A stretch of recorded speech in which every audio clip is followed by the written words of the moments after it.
nó bên tụt thọ nè hóa tài cái chúa tài thí chua lú lú bà pa nè wow hai cái nó dùng cái gì nữa dùng cái một đó nè núi trẻ à cái có chớ cho nó nè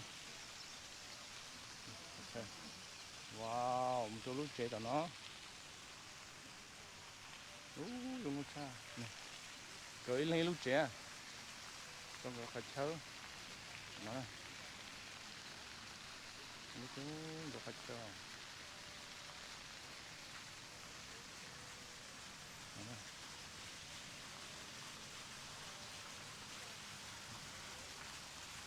Luca.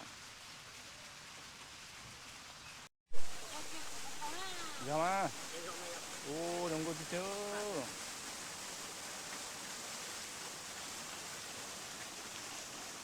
Ya, tunggu cepat.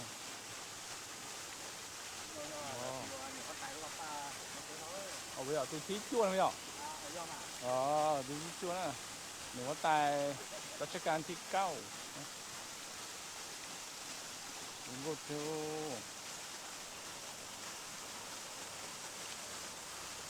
nó vẫn thí tôi có liền thí của bé rồi bé chua cho được không nó nè cho đủ vào phẳng á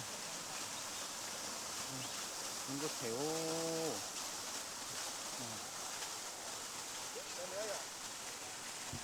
được chứ cao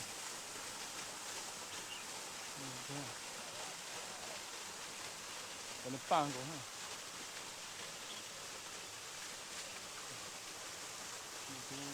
nó có to nó chắc rồi The Thai monarchs, especially King Rama IX, for tourists and interested people to learn more. The next building on the left-hand side is a photography exhibition, a commemorative building to ensure that His Majesty nhắc đến tu Chiang Mai sát á tôi chỉ nhắc đến tu tu giò kia xem để được cho cái một nó bé trong con thiếu thay đúa thay MV trong con tiếp theo nó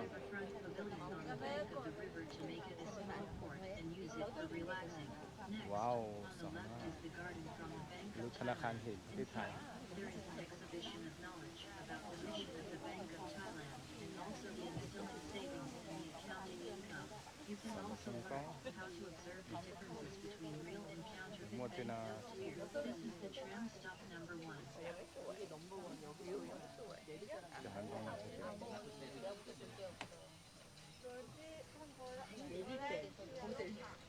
Wow, mấy cái miệt chớ baby. On the right is the Viewberry Agriculture Garden. Inside this garden, you can see and learn the brilliant concepts invented by King Bhumibol. The main concept is the sustainable agriculture, which is a method of living with efficiency economy, which enables people to be more self-reliant and to live without depending on outside aid or support. This method involves dividing land into 4 parts: rice fields, kitchen vegetables garden, animal farm, and settlement. On the left-hand side, Krum Thai Bank Garden. This garden is under the concept of energy reduction and promoting the use of renewable energy. The next garden on the left-hand side is the Bank for Agriculture and Agricultural Cooperatives Garden, decorated under the concept of the sufficiency economy. This garden shows the way of life of Thai farmers. Along both sides of the road, oak trees, or pulpy Thai, have been planted to create a cool shaded environment. These trees will give the white flowers in the beginning of the winter season of Thailand, and they have the very pleasant fragrance. The next garden is the amazing Mars Garden by Chista. This section is related to living on Mars.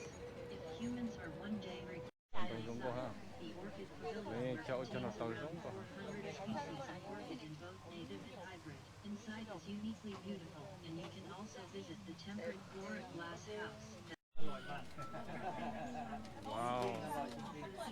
Đâu còn là dùng cô cha hả?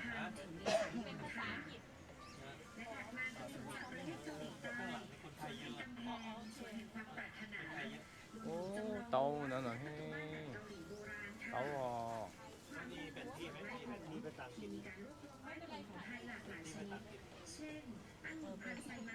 Nó là wow.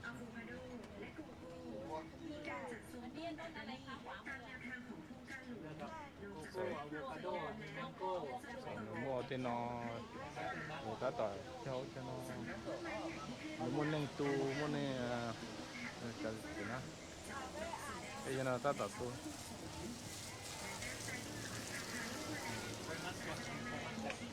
nhiều dầu ha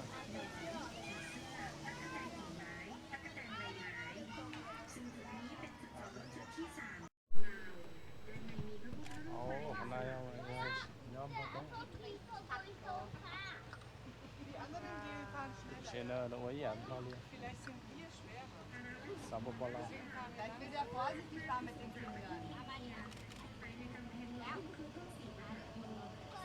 Das wäre zum Beispiel super Frühstück. Guck mal den Tempel an. Hier zum Schachspielen. Schach, ja, hier wäre perfekt. Aber lass jetzt erstmal ein Stückchen fahren, haben wir nachher nicht mehr so viel. Nee, wir fahren schon so irgendwie hoch. Ja. Das ist so spannend. Also kannst du nicht. là India xe India đâu ít đứa đi chơi với khỏi ít đứa đi chơi với khỏi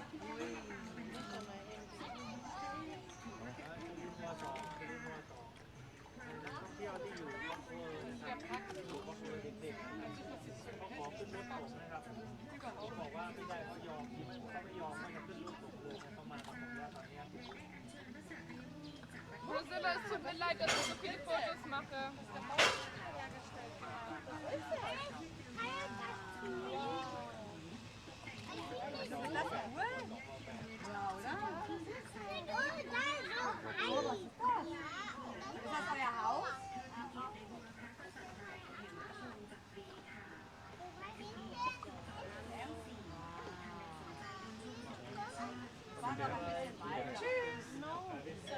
Auf Wiedersehen. Rabatt. nào có tiền Warte kurz.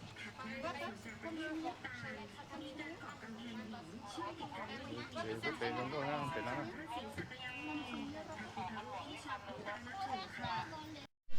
wow trong cái thiếu bạc nó béo nếu chỉ bán lót thế này nhớ cho họ có tài lưu qua pan nhớ cho Chiang Mai sau nó tôi cho nó trong cái thiếu lúc có thì cậu bé đó nó nè sắp đến chiếc nó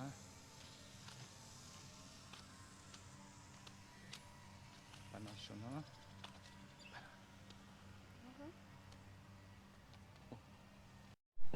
nó có số những cái bài có số chuyện á chuyện nó hay thiếu chuyện nó chúng có thế nào nó có số nó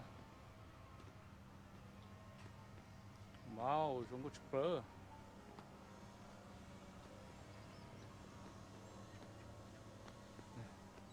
mấy mua bài nào hậu thế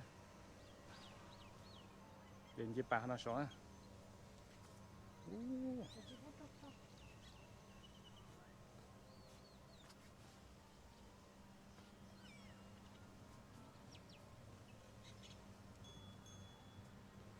sai nó sữa cho nên sai nè lo nó nè dùng cô tí ra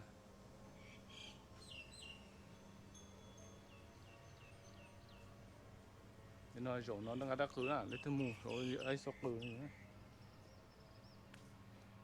nên gì bà nó tao sẽ dùng cháo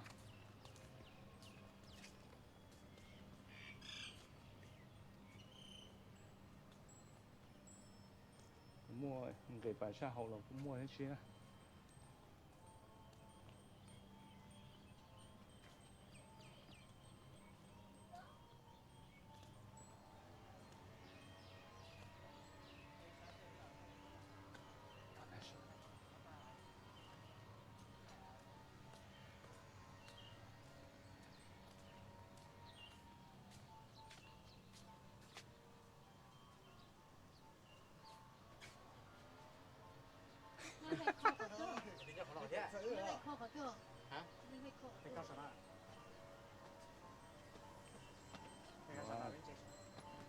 chân cao rồi. Wow, sự nhiều.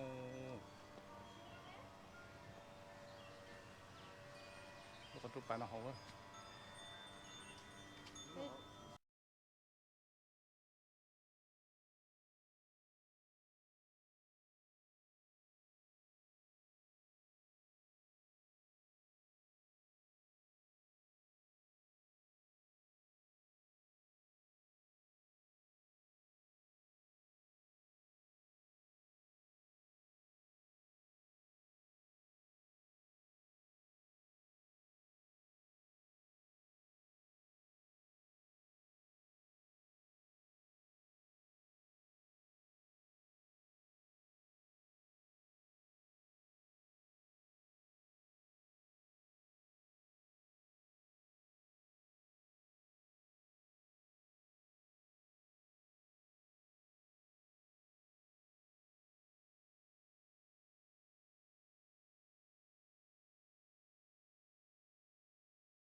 Tờ. Có tờ chế là mù á. Chúng có theo bỏ cái cho kia nó bắt to, chúng có theo cho theo chế à. Chúng có theo bên gì nào, sai chúng nó.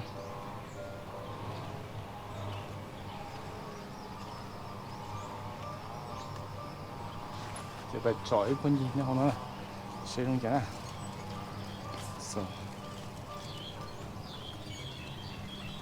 Và chúng nó, chúng có thế nào, không có tài đâu ba ba. Chế bị sai ta chế bị mù chế rồi, bị đảo mù rồi bị cả. Chưa bị mù cả bị đảo mù rồi thái tế ra. Wow, bên gì chúng nó nè, chụp vào đây không? Xí, anh này.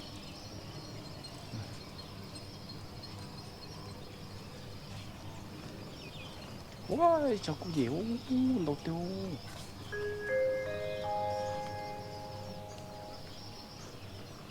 Ồ, chưa có dễ. Ở ra chiêu.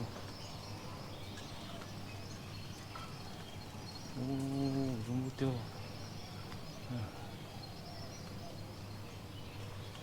Wow, thằng chế lực. Bố dùng mũ nó nè. Dùng tiêu.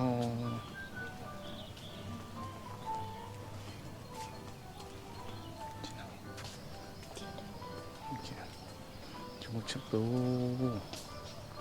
nè, đầu tôi trong súp lớn họ táo trẻ mà thì chắc chỉ là về tàu bỏ họ táo trẻ sao nếu bài vấn đề chỉ chụp bên nhỏ sao nó bên mà là nó khá phải á bên mà cho nên nhỏ nữa chỉ có tay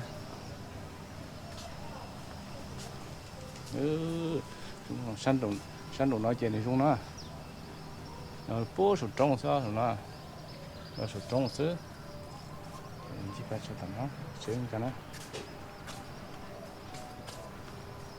wow lỗi tôi cho nó la rồi cho kia tí thế những cái nào hậu sẽ một sai mua chi hậu nó ít khó chờ ít luôn đi cái con cây sọn lòng nó sẽ giờ dù tôi tung cái này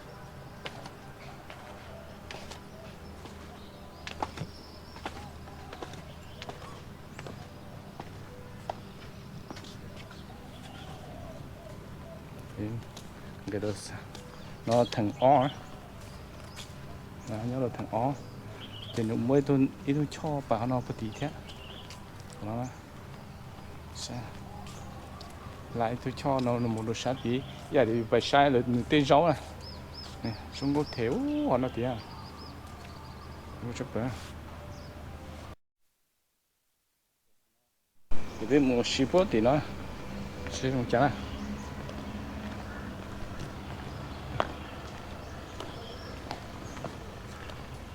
Chè mua cho nó lỡ bố cho nó bố cho nó cái xì của nó 太阳光是太阳。 bố số số số của thứ bỏ kia tan đấu trẻ nè số của nó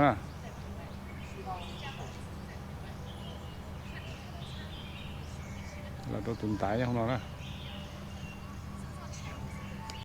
grandeur, beauty, and great Atlantic architecture, which has been passed down through the generations. cho nó bố bề trong sáng nó sáng tìm được số trong thế thì han tông chứ có tài lô va nó trong han tông Exhibition that shows the remarkable ability of His Majesty King Bhumibol on agriculture. Along this street on both sides are the sugar plum trees brought from Pechbury and planted in 2006. On the right-hand side is the Phala Rubber Tree Garden. The rubber trees inside the garden brought from the southern part of Thailand, and it was planted for the first time in the northern part of Thailand as the Royal Park Rajapur. Phala Rubber Tree is significant to be an economic plant of Thailand after rice. It makes income for the country about billion baht per year.จะท่าแล้วนะ And now we are approaching the compound of plant diversity and seasonal blooms.